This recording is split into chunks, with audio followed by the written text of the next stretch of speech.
Alright, welcome back everybody to Tactics Ogre. In this episode I was going to talk about Leonard.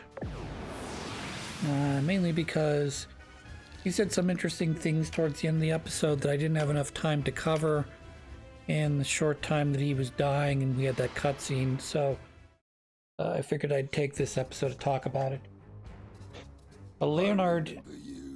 Oh boy, it's Nap. Has brought us back together, has it? That is a stroke of luck. Oh, it's me, Bird and Gold Order.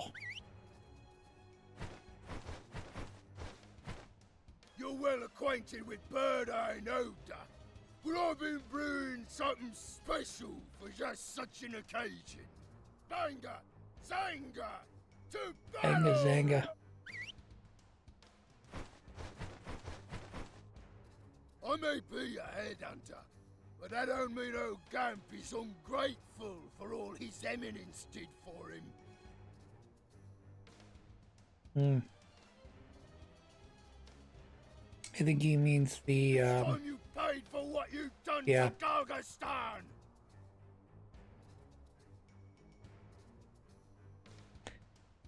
Bad part about this fight is, and I find it kind of odd, but I understand because the different paths join together.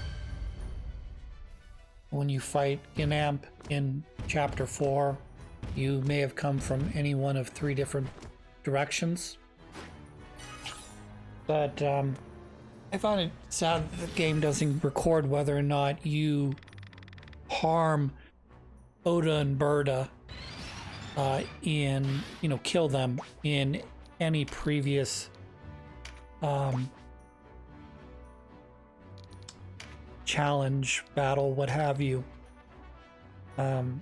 Mainly because I feel like that would be that'd be like an interesting way to go about recruiting him, is you can't kill any of his creatures, Berta or Obda, or the 2 cockatrices that I forgot their names that end in like, I don't know. Anyways, just so that when you get to the last area, he can choose to join you or not join you, and then Berta and Obda, if you killed them, particularly in this battle, you would have to imagine that you would get penalized for that. But basically, the game treats it, regardless of what you do in this battle, they basically record Berta and Obda being dead. So, which kind of sucks, because it's not really my thing to, get rid of or kill his pets, particularly as they are more than pets to him. It's sort of like his party, his family. But anyways, I want to talk about Leonard. Leonard is interesting because he is interested in seeing the Wallisters rise to prominence, and I'm not really sure how far his ambitions go, whether his ambitions are just simply to have the Wallisters rule over the continent, the island continent you're on, or if his ambitions go farther than that, or they're perhaps a little bit more innocent to that, So the way that the way the Prince's storyline rolls out is, at the end, as you've seen, Kashua sets up a situation where we are all from this island. We are all the same people now. There are no Gargastanis, there are no Wallisters, there are no Bakram. We are all one people now. And those who wish to resist that, should do so at their peril. Because I'm in charge now, and as the monarch, what I say goes, and, to forget about the past sins, the past hatreds amongst the different clans. He wants to put that as you know, he wants to unite the people as one. Now the question is, does Leonard also share this dream? Does he want to unite the people as one in a manner that, hey, we're all from this continent, we are all one people? Or is his idea of ruling, we the Galgastani are, or I'm sorry, we the Wallister will rule over the other two people, the Bakram and the Galgastani, and we will unite the continent under the Wallister name. You know. Now, because the way the game plays out, you either end up with Kashua or Denham on the throne, and both of you are not Wallister but Bakram. You are essentially if you will, you're uniting the people under the sort of a complex of,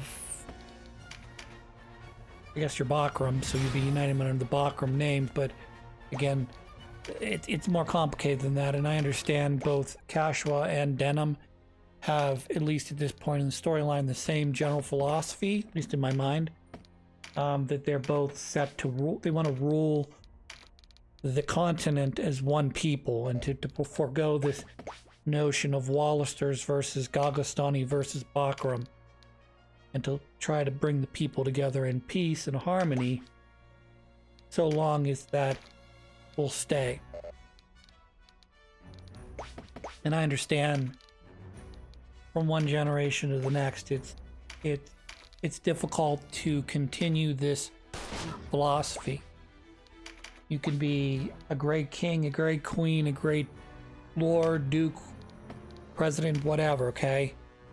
And when your term or your life, your ruling time is over, the generation that comes after you may not share the same philosophy that you do, because you went through a series of events that shaped your viewpoint on things, and they didn't go through those things. So one of the things that I've heard talked about recently is this idea that, you know, tough times make for strong leaders. Strong leaders make for good times. Good times make for weak leaders. And weak times make for bad times. Or tough times. And that's generally how the cycle goes. So you have, if you want to talk sort of America, you have, you know, you have I don't even, how far back do you want to go exactly? But we'll talk. My great grandfather came over on the boat. My other great grandfather, grandmother, etc. And they existed in a time period where, you know, companies dictated what people were paid, how long they worked, etc. For the benefit of themselves and not necessarily of the whole. And then that began to change, possibly because those owners began to, I don't know, start aging, and they were afraid they were going to end up in hell or something. I don't know. Or conversely, the people themselves would not stand for the types of abuse in the workplace that they were doing, which led to, you know, what's the word?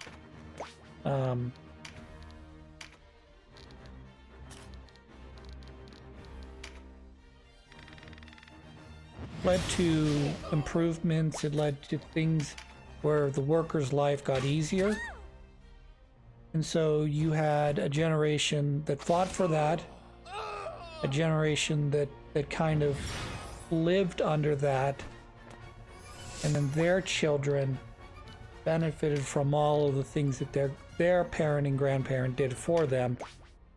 But because they didn't have to fight through it, they didn't necessarily see the importance of keeping these things together, And so some of that stuff got corrupted, some of the things went to the wayside, and you see, in a way, you see that things are tougher for the average American worker than they were, 30, 40 years ago.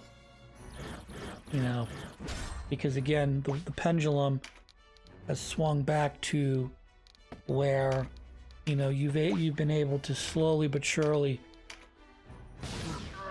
gather more and more of that profit created by your workers and centralize it into your own pockets instead of spreading the wealth to everybody. And again, you had, this was explained to me, the old-timey way of doing things. Piss and blood. Next we meet will be the last. I won't forget what it was you done here. So have you ever heard the phrase, you start out in the mailroom and you work your way up? A lot of people, that's what they did. They started at the low position, the entry-level position. They worked there for a couple years or so, made themselves useful. They got promoted. They got promoted again. And, they made a career out of this one company, helping it to go from being wherever it's at to this bigger, better company. But when those people began to retire, instead of replacing them with people from the bottom up. Rhyme might have been the easy part. Where could the Duke be hiding? Quickly! Quickly now! If they found me...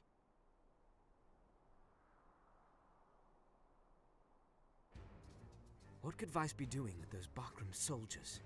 Great question.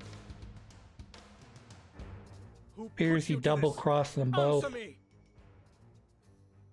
What farce? They're here under your orders. You've conspired against me, Tartaros. I know nothing of this. I swear it. Vice, thank the Father.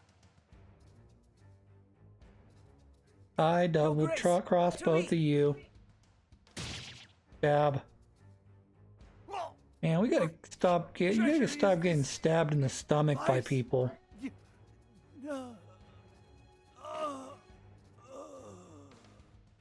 Who holds the power now, Your Grace? You're next, Lancelot. Ambition has poisoned you. It will be your downfall. Indeed it will. Look around you. I've already won. Kill him.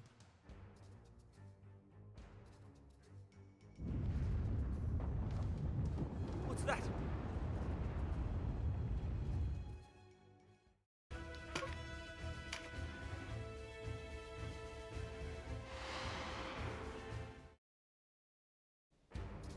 What's the meaning of this? Out of our way. You are guests in our land, foreigner, and as such you will stand down. Whose black coin fills your purse, eh? Surely not Branton's. Your own lack of restraint has brought this upon you. Now yield! Words you'll regret, churl. What? Where'd they come from? Seems as though the Bakram have turned against the Dark Knights. Or rather, the Dark Knights played them false. Hold! Let them go. We'll deal with this lot first. These Bakram are green to battle. Take out their leader, and their ranks will crumble. That's the story of this whole fucking game. Pick out their leader, and everyone else will fall down and go boom.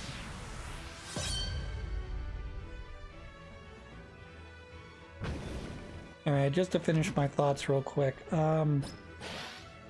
So when the people that had worked their way up from the bottom up had started getting replaced, instead of being replaced by people that were below them and being hired up through the company, they were instead being replaced by college-level graduates who had no understanding of how to work your way from the bottom up. They were just sort of given the position. And so, because instead of, like I said, my grandfather's generation where you're working from the ground up, or you're starting your own business or whatever you did to make a living, you're now going to be part of a company Instead of you starting at the bottom, working your way up, you're going to start somewhere on the ladder. You're going to start 3, 4, 5 rungs up on the ladder. You're not obviously running the company, though I understand that there are some companies that where the father hands it down to his son or daughter, so they go from a nothing to near running a company, top rung of the corporate ladder. But they don't have that same understanding. Like, what is it like to be a line worker? What is it like to work in the mailroom? What is it like to sort of be the base level person? And how did you work your way up to the company? And, you know, what did you need to do to make the company better at all levels? And you don't forget where you came from. Well, some people did, but for the most part, you don't forget where you came from. You remember when I was here, and now I'm here at a higher position. So it's important that the people below you are being treated properly, as well as, you know, now that you're in a higher position, that you're using your power responsibly to help not only the company provide and make profit, but provide for the people that are working under you, you know. But again, when you're my parents' generation, you're put somewhere in the middle of this ladder. There's this disconnect between the common working man who's making your product and the people that are there to generate profit. So one ends up causing detriment to the other, you know, where you don't really care about it because you don't understand their point of view. At the same time, you start to push towards making your boss happy, which means higher profit margins, which doesn't necessarily mean but can mean by lowering cost of labor, you can increase profits. I guess I'll get back to talking about the game now. So one of the interesting things about this game is that it seems like we've done every level the neutral playthrough in this chaos playthrough. In chapter 3, that is. We're in chapter 3 right now. And but the way we've done it has been sort of, I wouldn't say completely out of order, but it's a little disjuncted. So for instance, you saw Oz and Ozma in this cutscene because we haven't fought Oz yet. We haven't gotten to that point yet where we're going to fight him. Because that battle, while it was sort of at the very beginning of the neutral playthrough, is near the end of the neutral playthrough. Not at the tail end, obviously, because the tail end of the neutral playthrough ends in the same spot where you're fighting Ozma in the castle in order to, because your sister has come out as Princess Overbook and essentially tries to kill you, you know, because she feels that you've betrayed her and you don't mean anything to her now, which a little disjuncted, I know.